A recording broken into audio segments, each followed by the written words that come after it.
Lodge of friction. अब चाहिँ हामी लज अफ फ्रिक्सन पढिसक्यौँ। लज अफ फ्रिक्सन हामी पढ्छौँ। अनि यसमा बेसिकल्ली 3टा लज छ जुन चाहिँ एक्सपेरिमेन्टल्ली भेरिफाई पनि भएको छ। फर्स्ट ल चाहिँ the friction force between two surface opposite their relative motion और एटेम्प्टेड मोसन है।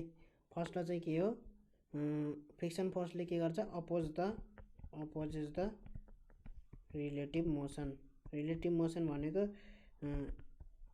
एउटा सर्फेस अर्को सर्फेसको रेस्पेक्टमा है। दुइटै सँगसँगै हिँड्यो भने त्यो रिलेटिभ मोसन भएन, दुइटै सँगसँगै यतातिर हिँड्यो भने त्यो रिलेटिभ मोसन भएन। यो यसको रेस्पेक्टमा रेस्टमै भयो है, त्यो कुरा बुझ्नु पर्यो।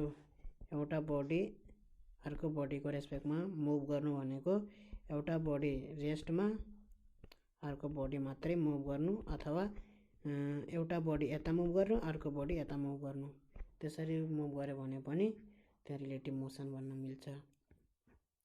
रिलेटिभ मोसन और एटेम्प्टेड मोसन भनेछ। एटेम्प्टेड मोसन भनेको टेन्स टु मुभ है, टेन्स टु मुभ, कतातिर टेन्स टु मुभ गर्न खोजिरह त्यसलाई नै अपोज गर्न खोज्छ फ्रिक्सनले है। अर्को पोइन्ट छ friction force are independent of area of contact of the surface. यसको चाहिँ एक्सप्लेनेसन र अहिले भेरिफिकेसन नि गरौँ ल। के गर्छ, independent of area of contact, area of contact भयो है। र अर्को पोइन्ट हो हाम्रो two surface which have no relative motion the limiting frictional force is directly proportional to the normal reaction. Limiting frictional force भनेको म्याक्सिमम फोर्स हैन, maximum static friction force, maximum static friction force अथवा minimum applied force to cause the motion, minimum applied force to cause the motion हैन, अथवा maximum static force.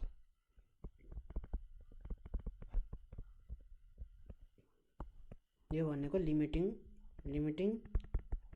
Friction भन्छ यसलाई, limiting frictional force. Limiting frictional force हैन, frictional force चाहिँ normal रियाक्सनको directly proportional हुन्छ। Normal reaction भन्नाले एउटा सर्फेसको weight हैन अर्को सर्फेसमा छ।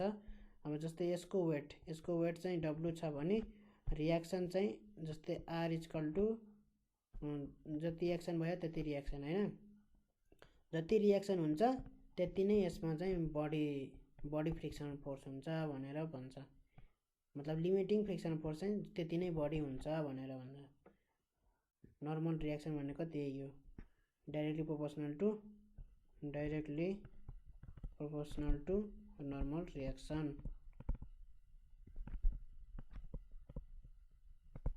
है।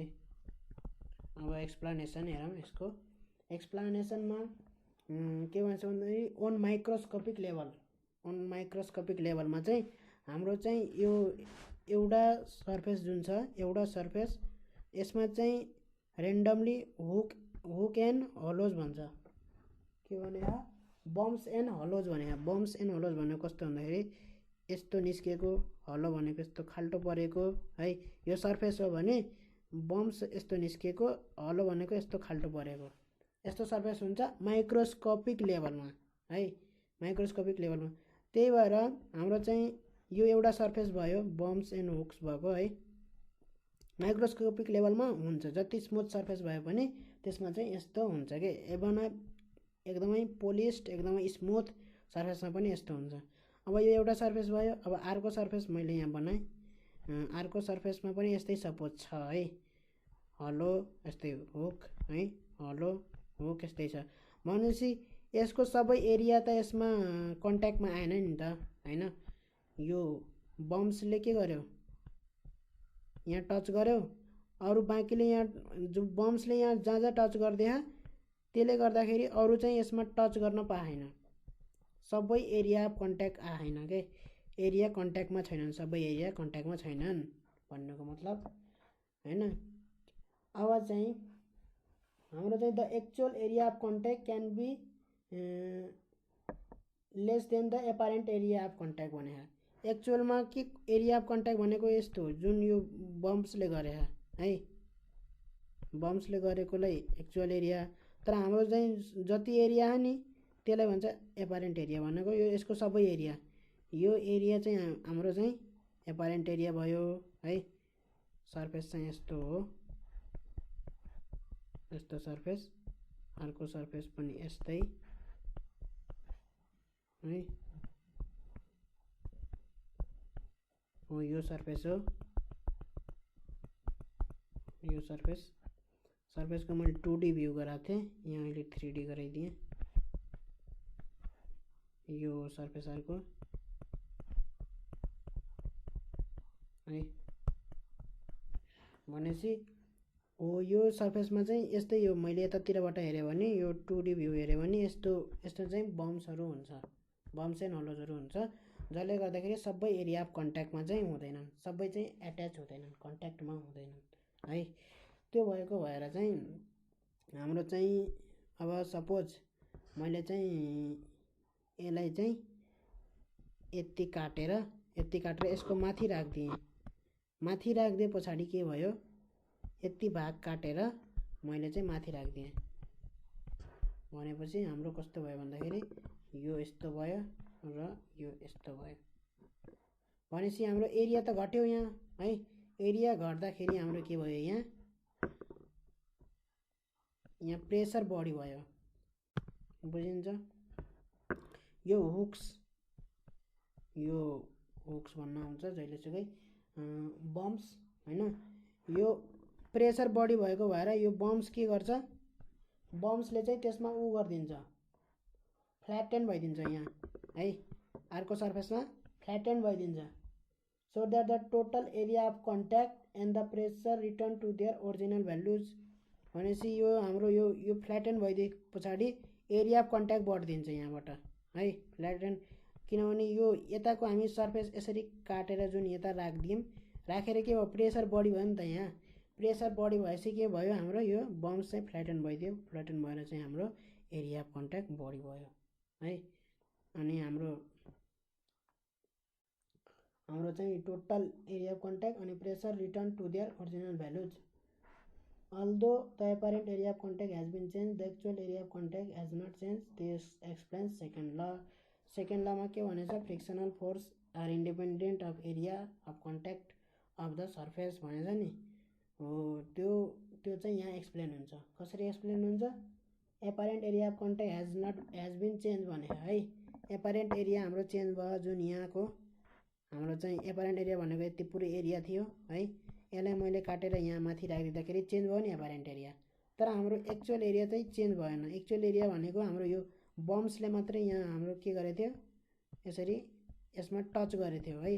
त्यो टच गरेको जुन जहाँ टच गरे अहिले फ्ल्याटेन भइदियो। फ्ल्याटेन भएपछि हाम्रो के भयो, यो फ्ल्याटेन भएपछि यो पोइन्ट यिनीहरू पनि हाम्रो के भए, यहाँ एट्याच भए यसरी है, सर्फेसमा यसरी एट्याच भयो।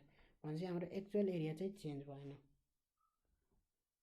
एपारेन्ट एरिया चेन्ज भएन, एक्चुअल एरिया चेन्ज भएन। त्यही भएर friction force are independent of area of contact of surface भने।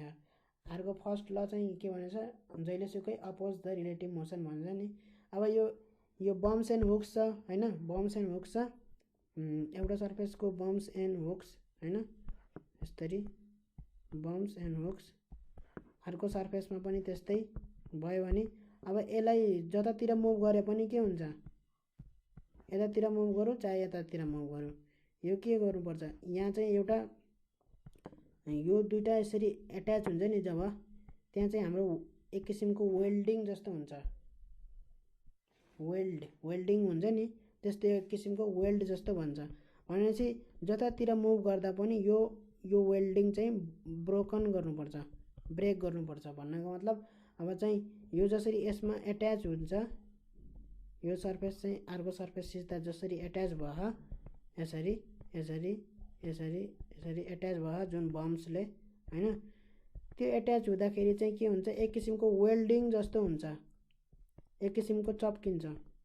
मोलिकुलर थ्योरी अनुसार, मोलिकुलर थ्योरी अथवा modern concept of cause of friction explain गर्नलाई जुन मोडर्न कन्सेप्ट छ, मोडर्न कन्सेप्ट त्यसले के भन्छ भन्दाखेरि हाम्रो चाहिँ फ्रिक्सन चाहिँ यो दुईवटा सर्फेसको मोलिकुलहरू चाहिँ एक किसिमले मोलिकुलहरू चाहिँ जोडेर अथवा एक किसिमले वेल्डिङ अथवा यसरी जोडेर चाहिँ हाम्रो चाहिँ त्यो चाहिँ कज हो भनेर भन्छ फ्रिक्सनको है। इन कन्ट्याक्ट टु मोलिकुल्स अब दुईवटा सर्फेसको मोलिकुलहरू चाहिँ यसरी चप्केर चाहिँ फ्रिक्सन हो भनेर भन्छ। भनेपछि यसलाई चाहे जतातिर चाहे जतातिर मोसन गरौँ है, चाहे यतातिर मोसन गरौँ चाहे उतातिर, यो हिँड्नको लागि यहाँ के हुनु पऱ्यो, ब्रेक हुनु पऱ्यो, परेन? यो दुईवटा मोलिकुल यसरी जोइन भएन भने पनि ब्रेक हुनु पऱ्यो, अथवा यसरी वेल्ड बने एक किसिमको वेल्ड बने भने पनि यो ब्रेक हुनु पऱ्यो नि, वेल्ड होइन। यो ब्रेक भएर मात्रै यो मोसन आयो। भनेपछि जतिखेर पनि फ्रिक्सन एक्ट देखिन्छ, जतातिर मुभ गर्दा पनि फ्रिक्सन के भयो, opposite to the relative motion भयो के, जहिलेसुकै अपोज गर्ने भयो के, फ्रिक्सन फोर्स जहिलेसुकै रिलेटिभ मोसनलाई अपोज गर्ने भयो। वान पनि त्यसरी भेरिफाई भयो, अन्त त्यसरी एक्सप्लेनेसन भयो। अब थर्डमा के भनेछ, for two surface which have no relative motion, relative motion चाहिँ छैन but tending to motion, limiting friction force is directly proportional to normal reaction भनेको अब the extent to which bumps are flattened depends on the weight of the body, therefore greater the weight the greater is the area of contact, this explains the third law because weight is equal to normal reaction भनेर भनेछ है। भनेको मतलब खासमा चाहिँ एरियामा चाहिँ फ्रिक्सनले चाहिँ डिपेन्ड गर्ने हो है, डिपेन्ड तर चाहिँ यहाँ चाहिँ एपारेन्ट एरिया भन्दा यो एरिया चाहिँ कम हुन्छ भनेर चाहिँ हामीलाई चाहिँ भने होइन, किन एरियामा डिपेन्ड गर्दैन भनेर। अब चाहिँ यहाँ यो एउटा सर्फेस छ, अर्को सर्फेस मैले यहाँ गराएँ, यसमा चाहिँ यिनीहरू बमहरू हुन् है, बमहरू हुन् र यसको जति बढी वेट भयो है, जति बढी वेट भयो त्यति बढी के हुन्छ, यहाँ चप्किन्छ के, त्यति बढी एरिया अफ कन्ट्याक्ट चप्किन्छ यहाँ यो सर्फेसमा। कसरी, यो जति बढी वेट भयो त्यति यो फ्ल्याटेन्ड हुन्छ है, बम्सहरू फ्ल्याटेन्ड हुन्छ, फ्ल्याटेन्ड भएर यो बम्सहरू जुन छ नि फ्ल्याट भएर चाहिँ यहाँ यसरी चप्किन्छ। जति बढी एरिया यहाँ चप्क्यो होइन, त्यति नै बढी के भयो, फ्रिक्सन फोर्स भयो। भनेपछि नर्मल रियाक्सन जति एक्सन भनेको अब जस्तै यहाँ यसको वेट भनेकै एक्सन भयो र रियाक्सन नर्मल रियाक्सन। त्यो नर्मल रियाक्सन किन भन्छ, वेटमा किन भनेन, वेटमा डिपेन्ड गर्छ भनेर भने पनि हुन्थ्यो भनेर सोच्न सकिन्छ है।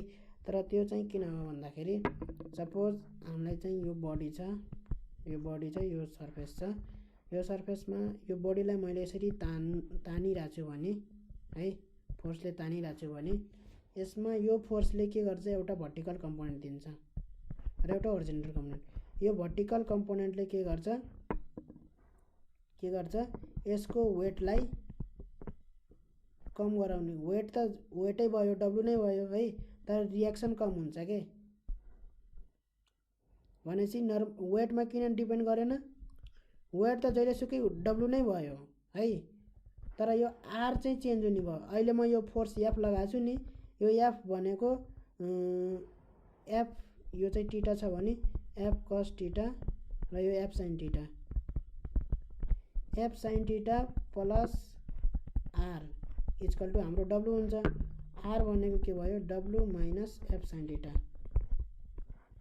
अहिले यो फोर्स लाउँदाखेरि हाम्रो चाहिँ फ्रिक्सन अलि कम हुन्छ है, यसरी तान्दाखेरि, र तर यसरी ढकल्दाखेरि हाम्रो यसरी ढकल्दाखेरि के हुन्छ, यसरी ढकल्दाखेरि के हुन्छ, यसरी हुन्छ यो है।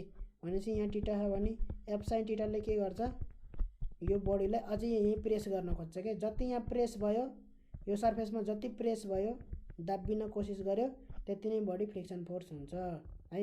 यहाँ के भयो, यसरी तान्दाखेरि के भयो, एफले चाहिँ एफ साइन टिटाले के गर्यो, रियाक्सनलाई घटाउने काम गर्यो है। एप्साइन थीटाले के गर्यो रियाक्सनलाई घटाउने काम गर्यो, रियाक्सन कम भयो के है। त्यो भएको भएर चाहिँ यो त्यति प्रेस भएन यहाँ, यो बडी चाहिँ यो ब्लक चाहिँ यो सर्फेसमा त्यति प्रेस भएन, दाब्बेन त्यति। जति कम दाब्बिन्छ त्यति नै कम फ्रिक्सन फोर्स हुन्छ है। त्यही भएर यहाँ चाहिँ हामीले डब्लुमा नलिएर चाहिँ रियाक्सनमा नर्मल रियाक्सनमा चाहिँ फ्रिक्सन फोर्स डिपेन्ड गर्छ भनेर हामी भनेछौँ। जति दाब्बिन्छ जति एक्सन हुन्छ त्यति नै रियाक्सन हुन्छ हैन। जति दाब्बेकोलाई हामी एक्सन भन्छौँ। यो ब्लक चाहिँ है यो सर्फेसमा कति दाब्बे छ, कति प्रेस भयो त्यसलाई भन्छौँ एक्सन, त्यति नै रियाक्सन आउँछ भनेपछि रियाक्सनमा डिपेन्ड गर्यो। त्यही भएर है त्यो कुरा बुझ्नु पर्यो। भनेपछि लज अफ फ्रिक्सन चाहिँ यति नै हो, 3वटा लज छ अनि 3टैको भेरिफिकेसन लगभग भयो, एक्सप्लेनेसन भयो, भेरिफिकेसन अर्को भिडियोमा।